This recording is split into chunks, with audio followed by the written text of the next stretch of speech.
الشيطان الرجيم بسم الله الرحمن الرحيم الحمد لله رب العالمين والصلاة والسلام على أشرف الأنبياء والمرسلين وعلى آله وصحبه أجمعين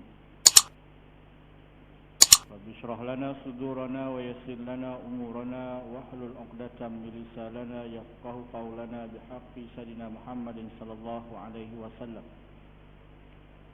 ربي أدخلنا مدخل صدق وأخرجنا مخرج صدق وجعلنا من لدنك سلطانا نصيرا أمسينا على فطرة الإسلام وكلمة الإخلاص وعلى دين نبينا محمد صلى الله عليه وسلم وعلى ملة أبينا إبراهيم حنيفا وما كان من المشركين.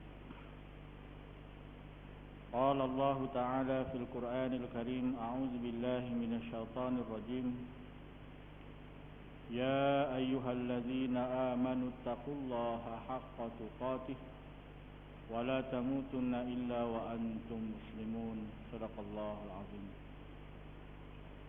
Dirahmati Allah, Tuan Haji Yusuf selaku Nazir Masjid Sirajuddin Anwar Batu Belah, Kampung Batu Belah, dan seluruh jawatan kuasanya, para jamaah muslimin,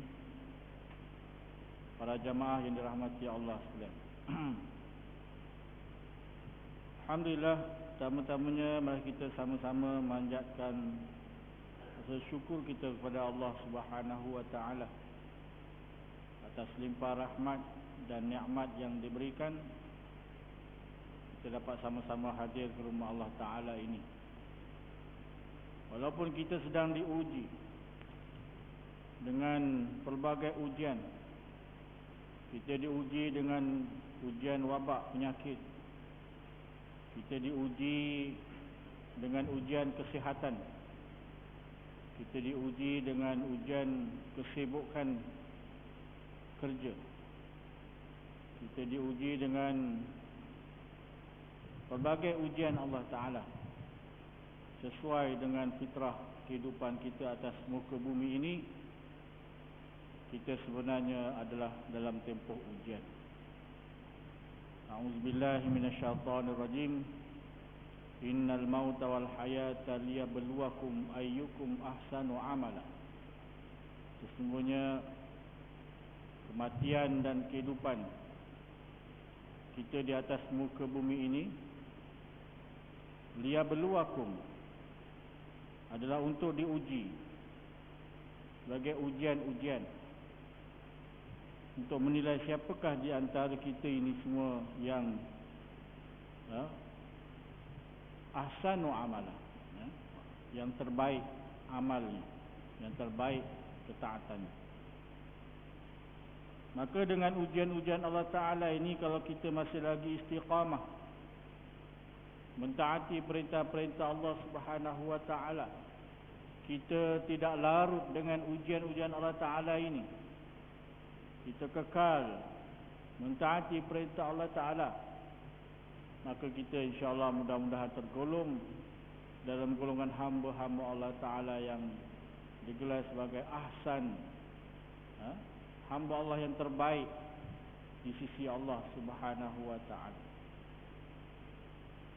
Kata mati Allah Subhanahu wa Ta'ala, yakinlah dengan kita bersabar atas ujian-ujian Allah Ta'ala ini, ujian sabar yang bermaksud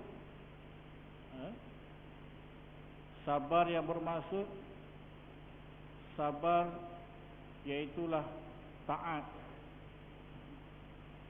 redha dan taat. Maksudnya ialah, tuan-tuan, walau bagaimana, apa cara pun, apa pun ujian Allah Ta'ala, kita hadapi dengan sabar, iaitulah dengan kita mentaati perintah Allah Subhanahu wa Ta'ala, dan kita redha dengan apa yang Allah berikan. Maka mudah-mudahan kita mendapat pahala yang, ganjaran pahala yang tidak terbatas, yang mana Allah nyatakan bahawa orang-orang yang bersabar ini ajrahum bighairi hisab, mendapat ganjaran yang tidak terhitung banyaknya. Kita diuji dengan wabak, kita sabar, sehingga kita tidak boleh nak solat berjemaah, kita sabar. Dengan sebab wabak ini kita tidak boleh beraktiviti seperti biasa, kita sabar. Nak solat Jumaat tak boleh. Ada di kalangan sahabat kita mungkin baru dapat sekali dua kali je solat Jumaat. Kita sabar. Dengan sebab wabak ini ada yang diambil nyawanya di kalangan ahli keluarganya, dia sabar. Dan ada yang diuji dengan menghadapi kesakitan itu, wabak itu dijangkiti sehingga sampai putus nyawanya. Dalam tempoh dia merawat, berubat itu dia sabar. Mudah-mudahan dengan kesabaran itu, hikmahnya Allah ganjari hamba-hambanya itu dengan pahala yang tidak terhitung banyaknya. Bahkan orang yang sabar dan redha dengan ujian-ujian Allah Ta'ala ini, tuan-tuan mati Allah Ta'ala, Allah akan berikan ganjaran pahala, berikan ganjaran syurga tanpa hisap. Dia akan masuk syurga tanpa hisap. Seperti mana hadis Nabi SAW ketika di padang mahsyar, manusia seluruhnya berkumpul di padang mahsyar untuk dihitung segala amal-amalnya, mendapat syurga, menjadi ahli syurga ataupun ahli neraka. Maka datang seruan Allah Subhanahu wa Ta'ala dengan seruan yang pertama, wahai ahli sabar, bangkitlah kamu. Maka bangkitlah ahli sabar. Maka Allah perintahkan, masuklah kamu ke dalam syurga tanpa hisap. Maka ahli-ahli sabar yang bangkit dengan izin Allah Ta'ala ni, mereka terpinga-pinga dengan seruan tersebut, kerana tidak menyangka mereka dapat masuk syurga tanpa hisap. Lalu bertanya-tanyalah sesama mereka dan kepada para malaikat yang berada berhampiran dengan mereka, wahai malaikat, kami ni ahli syurga? Ya, kamu ahli syurga. Macam mana kami boleh mendapat syurga tanpa hisap? Maka malaikat yang berada berhampirannya berkata, dulu kamu ketika kat dunia Allah uji dengan penyakit, kamu sabar. Allah uji kamu dengan kemiskinan, kamu sabar. Kamu dianiaya dan dizalimi, tanah kamu dirampas, negara kamu hilang, sehingga kamu tercabut nyawa kamu, kamu sabar. Ahli keluarga kamu yang kehilangan kamu sehingga kamu mati syahid, maka mereka bersabar. Maka hari ini Allah balas kesabaran kamu ketika kat dunia, iaitulah syurga yang nikmatnya tidak kunjung habis. Selama-lamanya kamu menikmati syurga ini. Seruan yang kedua, wahai ahli redha, bangkitlah kamu. Maka bangkitlah yang namanya golongan redha. Masuklah ke syurga tanpa hisap. Maka ahli redha ni, tuan-tuan, mereka pun terpinga-pinga sambil bertanya-tanya sesama mereka dan bertanya pada malaikat, wahai malaikat, kami ni juga ahli syurga? Ya, kamu mendapat syurga Allah Ta'ala. Dulu masa kamu kat dunia, kamu redha dengan segala ketentuan Allah Subhanahu wa Ta'ala. Kamu redha dengan segala ujian-ujian Allah Ta'ala. Maka hari ini Allah gantikan redha kamu itu dengan syurga yang nikmatnya tidak terbatas. Kemudian berseru lagi, wahai ahli Syam, bangkitlah kamu. Maka bangkitlah ahli Syam. Siapakah dia ahli Syam, tuan-tuan? Bukan orang-orang Syam, tuan-tuan. Bukan orang Syam. Ahli Syam ni ialah orang yang suka berpuasa. Bulan Ramadan dia berpuasa. di luar waktu Ramadan pun dia suka berpuasa dengan puasa-puasa sunatnya. Menjadi digelar sebagai ahli puasa, orang yang suka berpuasa. Bangkitlah kamu wahai ahli Siam, maka bangkitlah orang yang suka berpuasa ini. Masuklah ke dalam syurga tanpa hisab.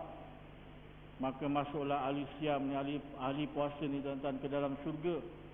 Dan istimewanya mereka ni tuan-tuan, ada satu pintu khas untuk mereka kerana suka berpuasa, yang namanya pintu Ar-Rayyan. Ya? Jadi tuan-tuan mati Allah Ta'ala, kita ni semua insya-Allah akan masuk syurga melalui pintu-pintu tertentu, mengikut keahlian kita. Tuan-tuan yang suka berpuasa, ada pintu istimewa yang namanya Ar-Rayyan. Ada yang suka membaca Al-Quran, ada pintu khas untuk orang yang masuk syurga melalui pintu ahli Al-Quran.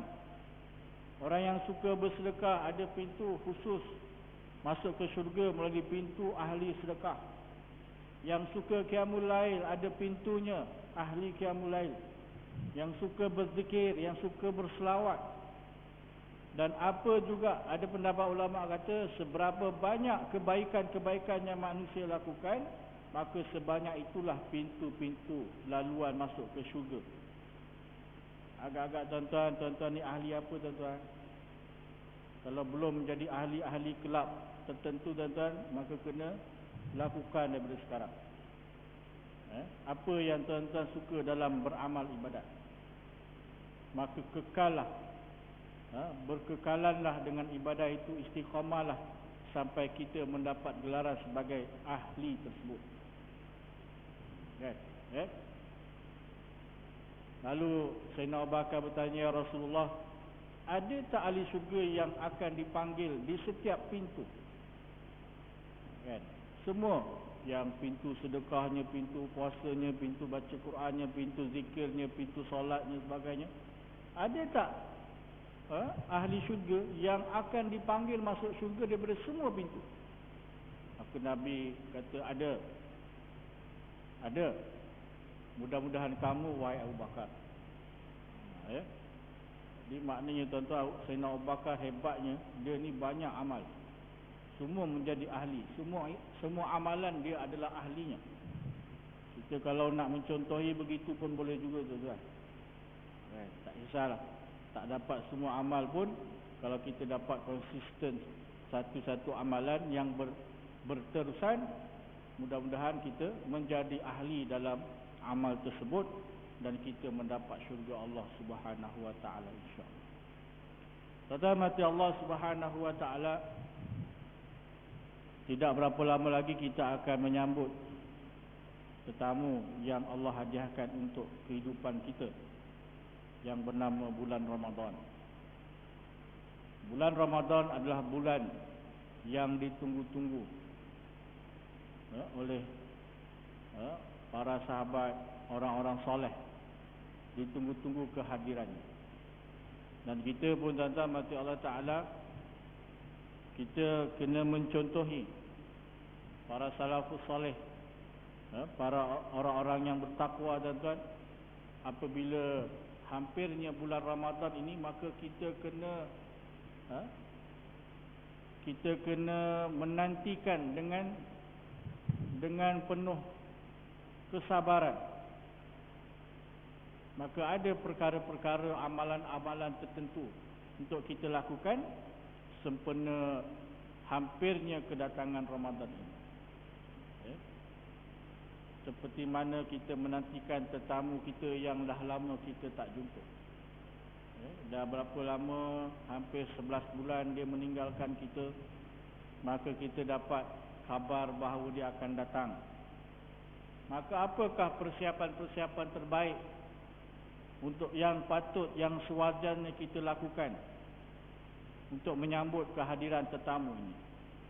Bahkan tetamu ini tetamu yang cukup istimewa, cukup istimewa, kerana ia adalah hadiah daripada Allah Ta'ala kepada kita.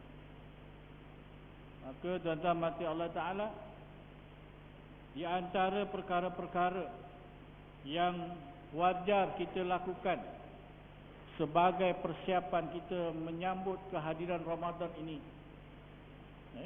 bagi melahirkan rasa rindu dan rasa tak sabarnya kita dengan kehadiran tetamu Ramadan ini. Yang pertama sekali, para ulama menganjurkan untuk kita memperbaharui taubat. Untuk kita memperbaharui taubat, perbanyakkan istighfar, minta ampun pada Allah Subhanahu wa taala. Taubat ni apa dia tuan-tuan? Seperti mana yang kita tahu, kita berusaha menyesali segala dosa-dosa yang dah kita lakukan, berazam untuk tidak lagi mengulang dosa tersebut, mengembalikan hak-hak yang telah kita ambil.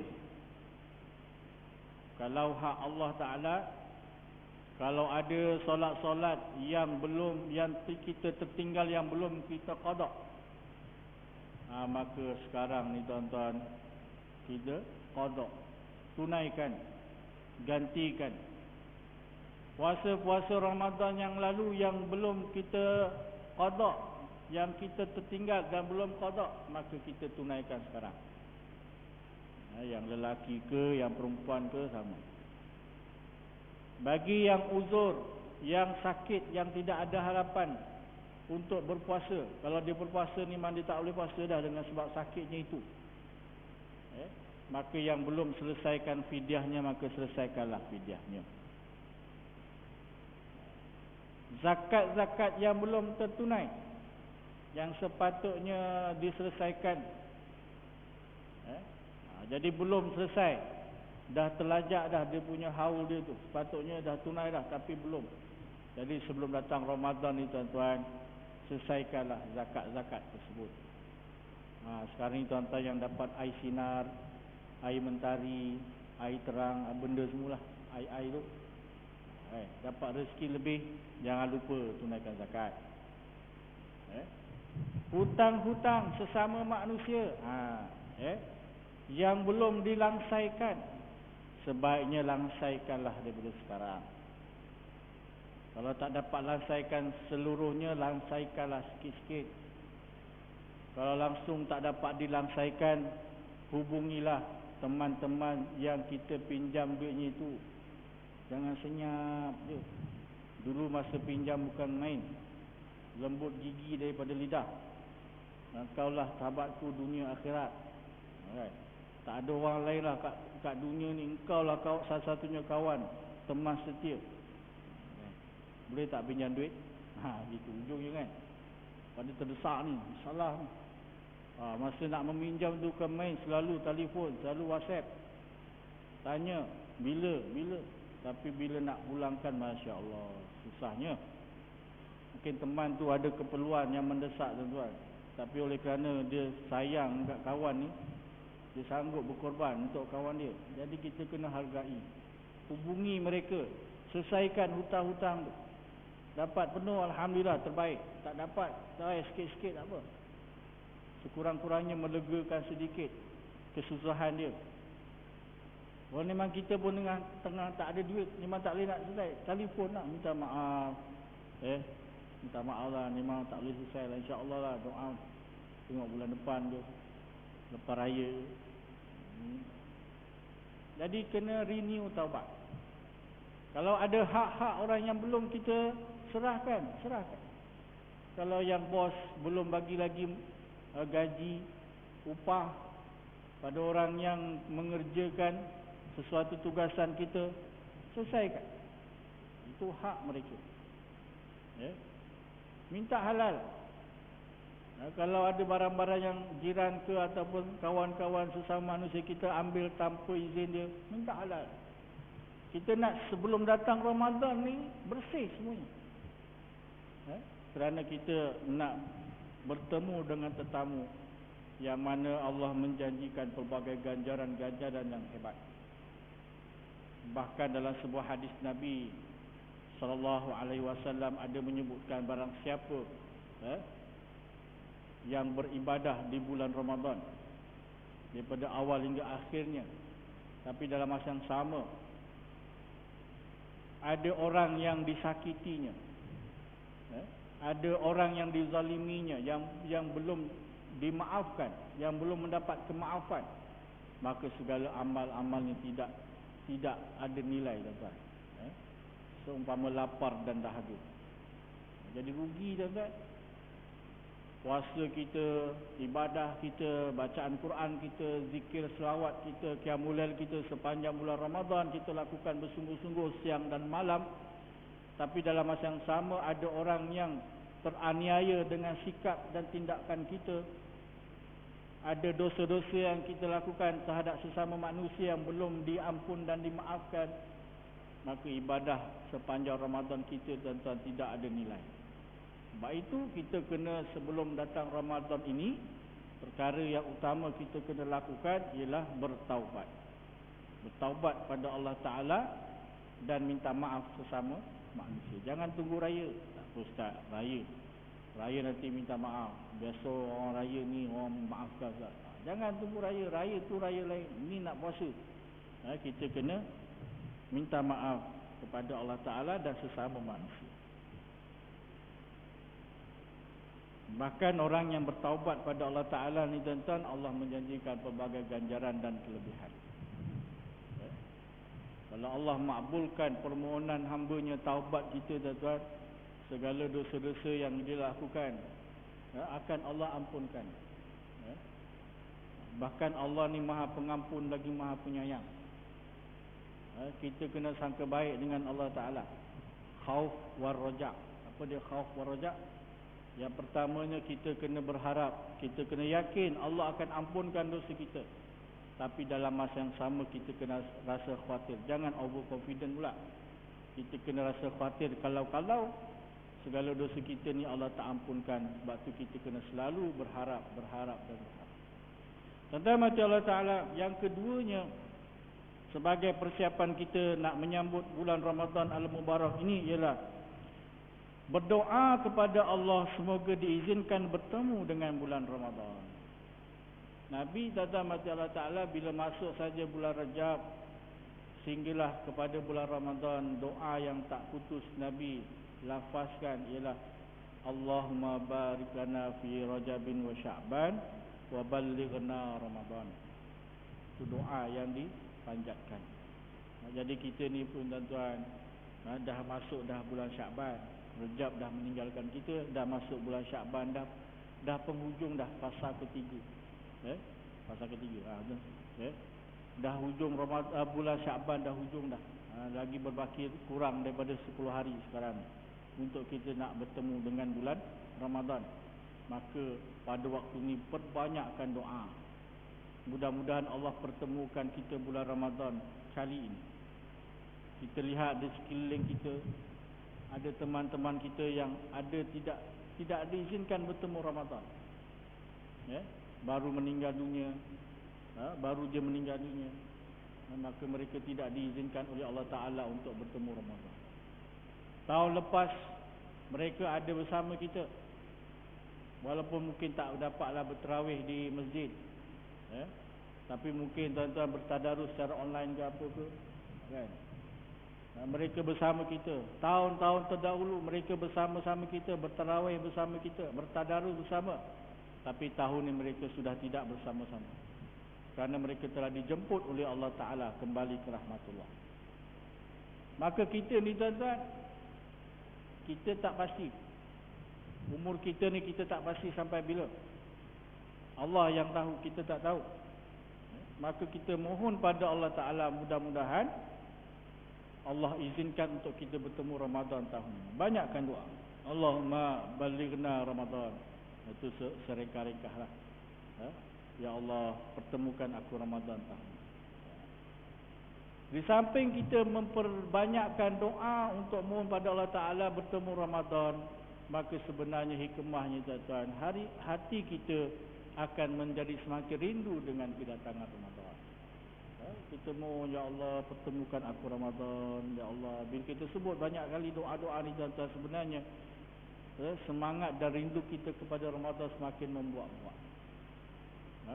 Dan bila nanti satu Ramadan kita dapat menemui Ramadan, tuan-tuan, maka itu merupakan satu nikmat yang paling besar.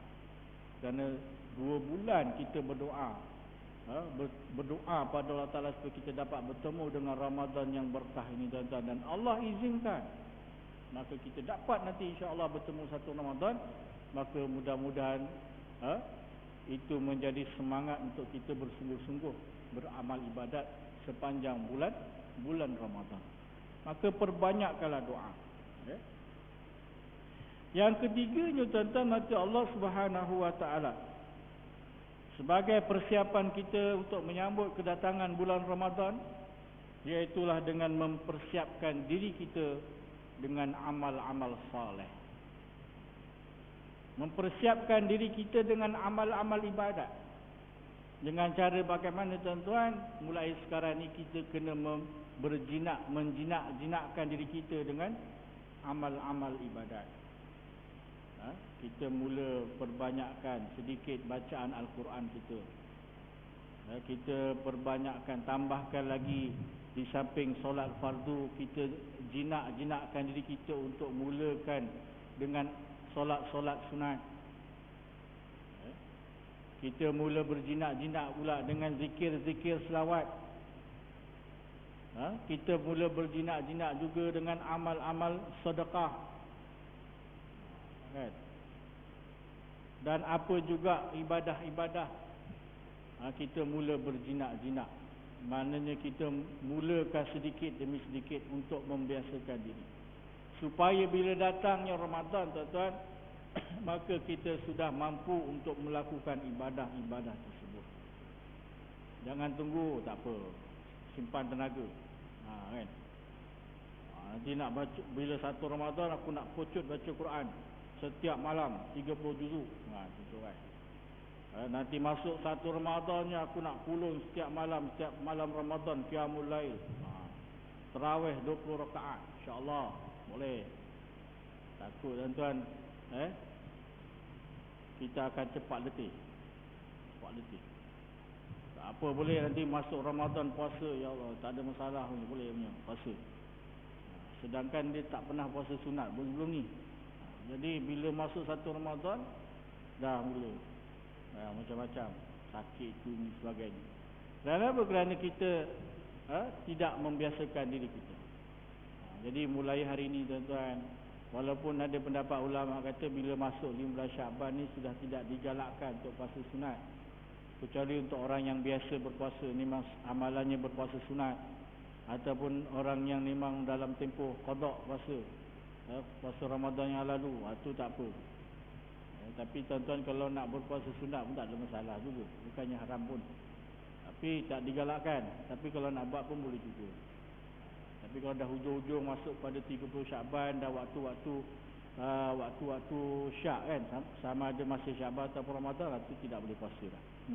Kena ada batas antara Syaban dengan Ramadan, kerana Ramadan wajib berpuasa. Jadi kita mulakan diri kita untuk membiasakan dengan amal-amal ibadat. Mudah-mudahan bila masuk Ramadan kita bersungguh-sungguh dalam beramal ibadat. Kerana masuknya Ramadan, tuan-tuan, ibadahnya berbeza, ganjarannya berbeza, dan pastinya ganjarannya cukup besar, cukup hebat berbanding bulan yang lain. Jadi kalau kita boleh mampu, badan kita mampu untuk memperbanyakkan ibadat, maka ganjaran pun banyaklah, insya-Allah. Pahalanya pun banyak. Jadi sebab itu kita kena ready, bersedia daripada sekarang. Sama macam ahli sukan kita lah, kan? Sebelum dia dah tahu dah tarikh sukan Olimpik ke, sukan SEA ke, sukan Asia tu tarikhnya dah ada dah tahu dah. Jadi sebelum datang kepada tarikh perlawanan sebenar, jadi sekarang ni dia orang buat latihan, warm up latihan, untuk supaya nanti bila hari pertandingan mereka akan dapat berjaya dengan cemerlang. Macam tu kita lah. Satu Ramadan tak lama lagi. Jadi sekarang ni kita buatlah persiapan terbaik untuk diri kita, supaya nanti bila datangnya Ramadan kita dapat beramal dengan bersungguh-sungguh. Seterusnya, tuan-tuan mati Allah Subhanahu wa taala, yang keempatnya sebagai persiapan kita menyambut kedatangan Ramadan ini, iaitulah membuat persiapan ilmu untuk memahami selok belok berkaitan fiqh puasa. Jadi walaupun setiap tahun kita berpuasa Ramadan, jadi tak salah untuk kita buka balik, kita rujuk balik fiqh puasa, hukum hakam berkaitan dengan puasa. Adakan kuliah ataupun tazkirah berkaitan dengan puasa. Tengok perkara-perkara yang rukun dalam puasa, perkara-perkara yang membatalkan puasa, perkara-perkara yang menghilangkan pahala puasa. Kan? Macam mana nak dapat puasa yang terbaik? Kita cek semua tu sebagai persiapan kita, kerana nanti lebih meyakinkan kalau kita beramal dengan ilmu dan kefahaman. Seterusnya tuan-tuan, persiapkan jiwa, raga dan diri untuk menjalani ibadah puasa. Zahir dan batin kita, hati kita pun kena redha, kena bersedia. Jangan rasa beban, jangan rasa terpaksa. Kena berlapang dada untuk melaksanakan kewajipan ini, perintah Allah Ta'ala. Kan? Jangan rasa sesak dada, alamak Ramadan nak dekat ni, alamak tak boleh nak makan siang hari, alamak. Jangan negatif, kena positif tuan-tuan. InsyaAllah Allah akan berikan jalan mudah. Yang keenam tuan-tuan, mata Allah Ta'ala, persiapkan dana untuk disumbangkan sepanjang Ramadan. Kan? InsyaAllah tabung akan bergerak. Maka kita kena persiapkan dana kita untuk sumbangan sepanjang Ramadan. Tak semestinya banyak pun tuan-tuan, sikit pun tak apa. Setiap malam Ramadan kita masuk tabung RM1 pun tak apa. Allah tak pandang nilai, Allah pandang pada kualiti keikhlasan kita. Masuk tabung RM1, tapi setiap hari contohnya. Tapi tuan-tuan, kalau saya tahu orang Batu Belah ni memang banyak duit, orang kaya-kaya ramai kan. Barang RM1 kan, paling mungkin RM50. Contoh sebelah lah. Tapi persiapkan dana untuk menyambut bulan Ramadan, kerana sedekah dalam bulan Ramadan ganjarannya cukup besar. Itu insyaAllah nanti ada pentas kalau kita akan kongsikan. Yang ketujuh, persiapkan diri dengan menjaga kesihatan. Jaga kesihatan. Nanti kan masuk bulan Ramadan, datanglah goutnya pula kan. Masuk bulan Ramadan waktu itulah darahnya naik pula, kencing manis pula. Jadi sekarang tuan-tuan, kawallah pemakanan. Walaupun isteri kita masak sedap, musim PKPB ni kan, masak je sedap. Tapi kita kawal. Kitalah yang mengawal diri kita pemakanan, supaya nanti bila masuk bulan Ramadan kita bertenaga untuk beramal ibadah. Dan yang terakhir tuan-tuan mati Allah Ta'ala, sebagai persiapan kita menyambut Ramadan yang bakal tiba, ialah sentiasa bersama ataupun sentiasa mendengar tazkirah dan taujihat berkenaan Ramadan. Macam malam ni contohnya kan, kita dengar baca ataupun dengar hadis-hadis berkaitan kelebihan berpuasa di bulan Ramadan, kelebihan bulan Ramadan. Kita murajaah balik kisah-kisah berkaitan kelebihan Ramadan, supaya jiwa kita bersedia dan bersemangat untuk menyambut kedatangan bulan Ramadan. Jadi itulah 8 perkara yang dapat dikongsikan bersama pada malam ini untuk kita cuba amalkan sebagai persiapan kita menyambut kedatangan bulan Ramadan yang kita amat rindui. Mudah-mudahan tahun ini, Ramadan kali ini tuan-tuan, kita dapat peluang bersungguh-sungguh dalam beramal, sebagai muhasabah diri kita. Tahun lepas tuan-tuan semua saya yakin yang berterawih tahun lepas hanya Pak Imam, Pak Bilal dan Pak Siak saja. Pak makmumnya semuanya kat rumah. Betul tak? Tak tahu itu kelebihan Siak Imam Bilal kita ni, dapat berjemaah tahun lepas. Tapi tahun ni tuan-tuan, alhamdulillah kita dapat sama-sama berjemaah. Ini nikmat yang paling besar Allah berikan. Tahun lepas menangis kita kat rumah, tengok tarawih tak boleh nak buat dekat masjid, tak boleh nak bertadarus seperti biasa di masjid, tak boleh nak apa lagi, beramal ibadat, berqiyamul lail di masjid, tak boleh tahun lepas. Lagi dahsyat, berhari raya pun tak boleh kan, sembahyang raya pun kat rumah. Semua jadi imam-imam interim semua kan, imam sementara. Ni insya-Allah tuan-tuan, Allah buka ruang nikmat sedikit kepada kita untuk mengihyakan Ramadan, menghidupkan Ramadan tahun ini. Mudah-mudahan kita manfaatkan sungguh-sungguh. Kan? Kita dah diuji dengan pelbagai ujian tahun lepas, tahun ni Allah buka nikmat, maka kita manfaatkan, syukuri dia dengan kita bersungguh-sungguh memanfaatkan nikmat Ramadan tahun ini dengan amal-amal ibadat. Mudah-mudahan berakhirnya Ramadan nanti kita tergolong di kalangan hamba-hamba Allah Ta'ala yang mendapat maghfirah dan keampunan di sisi Allah Ta'ala, insya-Allah. Jadi sekadar itu saja yang dapat dikongsikan. Mudah-mudahan bermanfaat. Amalkanlah tuan-tuan dan sampaikanlah kepada teman-teman kita yang tak bersama pada malam ini, insya-Allah. Barakallahu li wa lakum fil Qur'anil azim wa nafa'ani wa iyyakum bima fihi minal ayati wa zikril hakim wa taqabbala minni wa minkum tilawatahu innahu huwas samiul alim. Aqulu qawli hadza wa astaghfirullahal azim li wa lakum. Wassalamu alaikum warahmatullahi wabarakatuh.